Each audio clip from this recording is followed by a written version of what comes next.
श्री स्वामी समर्थ मंडळी.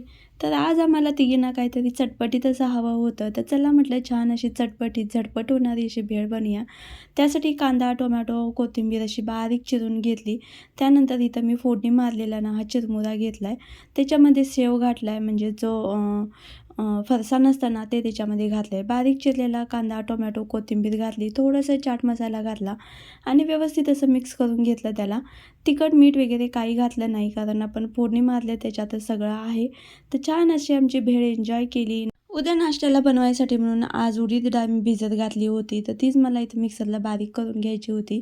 तीही छान अशी बारीक करून घेतली. तर उद्या मला बनवायच्या होत्या इडली, तर त्यासाठी इथं मी इडली रवा मागवला होता. तर हा अर्धा किलोचं पॅकेट आहे वाटतं इडली रवा. तर 1 वाटी मी उडीद डाळ भिजत घातलेली, त्यासाठी तर मी 3 वाट्या त्याच वाटीनं हे आपला इडली रवा असतो ना तो घेतला. त्याच्यामध्ये पाणी घातलं आणि छान असं स्वच्छ धुवून घेतलं. थोड्या वेळानं इथं हे पाणी वर येतं आणि रवा खाली जातो. त्यानंतरनं ते पाणी काढून आता त्याच्यामध्ये ना जी आपण बारीक वाटून घेतलेली डाळ आहे ती त्याच्यामध्ये घालायची आणि व्यवस्थित असं आपल्याला हे फेटून घ्यायचं आहे. जेवढं आपण व्यवस्थित फेटून घेऊ ना तेवढेच आपले पदार्थ छान होतात.